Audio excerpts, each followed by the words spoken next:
Hello, this is Joe83. This is round 14 of AOR this season, and we're here at Belgium for one of my favourite tracks on the whole calendar.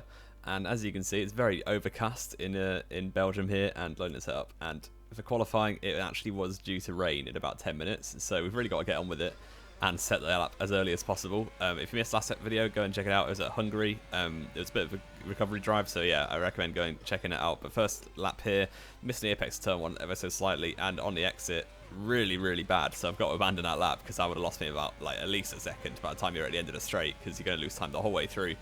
And onto the so I just went for straight away a second lap and into turn one here. You can see already slightly down, but then on the exit obviously going to gain time because that was where the lap fell apart last time, and now down towards Eau Rouge. And Radion taking it obviously fully flat out. It is still dry at the moment, so yeah, comfortably flat in these cars. And opening up the DRS, but towards the end of the lap, purple in the first two sectors actually, which is pretty decent. And I'm coming into the bus stop chicane, braking at the 100-meter board, second gear for the first part, missing the apex ever so slightly, and then the second part as well on the apex quite well there, but the traction really not great. And then up to the line, it's going to be a 42.2, which puts me currently on pole. But that wasn't an amazing lap. Obviously, it's going to be slower anyway because it's darker and the track temperature is lower. But yeah, by the end of the session, 6 minutes remaining, and the weather is about to close in straight away. Obviously, such a long track here, the in-lap and out-lap takes so long. But coming into start the lap, and a little bit of a worse exit already, so about half a tenth down, but in towards turn one, braking a bit later this time, missing the apex slightly, but that could give me a bit better exit, which it does. We're going to be pretty much level, actually, with my previous time down towards the Eau Rouge and Radion complex and towards the end of the first sector. But you can see there it has just started to rain, and I'm currently in fourth. So if we manage to improve on this lap, I will be very pleased, because yeah, the grip is going to start going so quickly now, and it's such a long lap that we've got like a minute more, over a minute to do before the end of the lap, braking super late into Lecom, just around 50 meters almost, and taking it really well through there, really aggressive with the curbs, and taking it nice and flat out through the right-hander there and into No Name, and just about getting it turned in. Third gear, didn't short shift second on this occasion, but usually I do. And now into No Name again and through. That's pretty well done through there, not extending the track at all. We're about a tenth up, and I really want to improve because I think Belgium is one of my best tracks in terms of quali pace. Missing the apex, I peel on quite a bit. That's cost me a bit of time, and obviously the grip is still going, so we've got to be super careful coming towards the last sector now, and into Stavalo, over that inside curve. There's loads of grip on the fake grass there, and again the second time, but we're slightly down now because the track is starting to go quite badly with the grip, and into the curve pull Frere, taking it obviously fully flat out, and I've got a very good run compared to previous, and that has allowed me to be a tenth and a half up in towards Blanchimont now. And I'm going to improve despite it starting to rain and getting heavier and heavier. You can see on the halo just how much rain there is already. Blanchimont obviously fully flat out, and now in towards the bus stop chicane, braking super late, just trying to fully send it because it's my last opportunity to improve.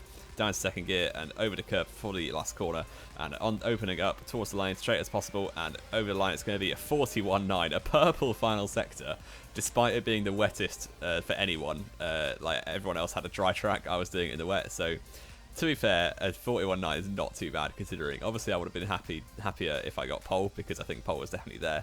My teammate Riley actually beat me because he did his lap in the dry, but only 200 off him. Ruben, again, on pole position. He's had really good form at the minute. He's won the previous two races, so yeah, hopefully I can try and beat him in the race. Obviously, quality isn't that important, but we're going to get onto the grid now for the 5 red lights for the Belgian Grand Prix. Fully dry in the race, and we're away quite a short hold there, and straight away got blue flags for some reason, but down towards turn one now. Not the best start. We've got Bigsy and Jack, and Jack's going to go sending one at the inside. We've got Loomis Pace there, and the Red Bull driver down the inside actually, and we're going to be side by side down towards Eau Rouge. He's going to cut across me quite hard there. Riley's for some reason giving him slipstream, which is not exactly great team play, but down towards Eau Rouge, still running outside and just about holding it off. Holding him off into Radion, and now the slipstream that Riley's given me should keep me comfortably ahead of the drivers behind me. I might actually be able to go for a move on Riley if we have a chance, but it doesn't really look like it. A little bit too far back. Obviously, it's a long race. Slipstream is super powerful around here, so you just want to stay with the drivers ahead. Don't get damaged, and you'll be probably fine. But Ruben has already started breaking away. Riley's going a bit deep there. He's actually got a bit of oversteer, and that's allowed me to go straight up the inside and into second place. So, yeah, pretty good start. And straight away, a safety car's deployed. I'm not sure why. It might have been for Riley, like, half spinning, but he's still behind me, so it wasn't that bad. But yeah, this actually left us with quite a dilemma, because obviously you could pit, go onto hards and probably go to the end of the race, or you could stay out and try and make up the time by going soft medium. Ruben is going to pit actually, but I've decided to stay out, and then Ruben actually stayed out at the last minute, so I've got the lead on lap 1, so that was an interesting first lap, definitely. On the restart, quite a few drivers did pit for hards. I elected to stay out, so you can see we've got the top 5 on the left-hand side there, have all stayed out on softs. It's quite a short pit lane around here, and I just thought I'll take the clear air. I'll just drive around on my own. I don't need to be battling people, so decided to go for the soft medium strategy. Other people, including my teammate Riley, are now on the hards, and Big Z as well. So hopefully we can still beat them in this race. It's going to be quite a difficult task though. Down towards the restart now, second gear and first gear, trying to take the quickest line possible and onto the opening pit straight. It's going to be a pretty good restart. We've got half a second on Ruben already, and down towards La Source hairpin, breaking 100 meters. Obviously cold tyres, got to be very careful, but getting a pretty good line through there and a nice exit, and that shouldn't give Ruben a chance because he's quite a long way back already. We've got plenty of ERS to use, obviously, as it is a restart. So down towards Eau Rouge, and was comfortably ahead 6/10. So yeah, he really shouldn't have a chance down towards Le Com, despite it being a really long straight. But yes, we've got him covered.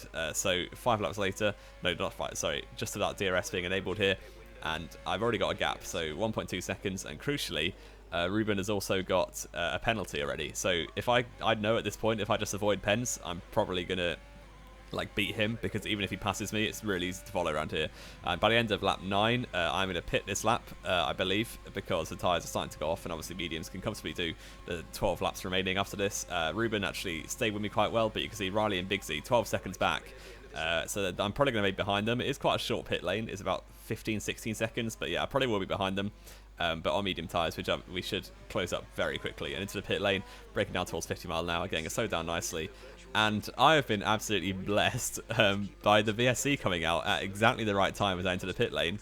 So obviously they're going to be going slower now. I can do the same speed through the pits. So effectively the time lost is a lot less. So that's very lucky, I'm happy to admit. But it should bring me out quite close to Riley and Big Z. It's not a massive gain. It's only about 3 or 4 seconds, but that is going to be the difference. And leaving the pit lane here, Riley is going to be side by side almost. He just about gets to the line ahead of me by cutting across very sharply, but the VSC is ending already. So yeah, that has pretty much worked out perfectly for me, because I've got my change of tyres done and still pretty much got the lead, because obviously we're teammates. Riley is a bit rogue sometimes, but I'm pretty sure he will let me through.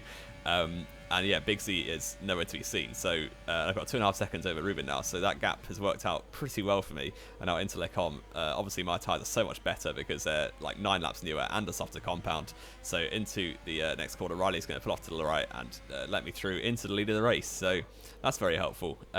Obviously the safety car absolutely playing into my hands, but over the course of a season, these things will balance out usually. Despite me getting lucky with the safety car very regularly.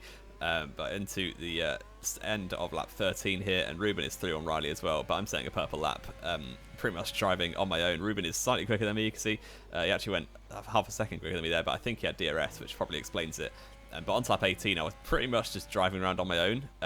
Obviously, Ruben a little bit far back. Unfortunately for me, I'm going to pick up a penalty, which is a bit of a shame, but it doesn't really matter because Ruben's already got 6. So if I can just avoid another penalty, I should be fine.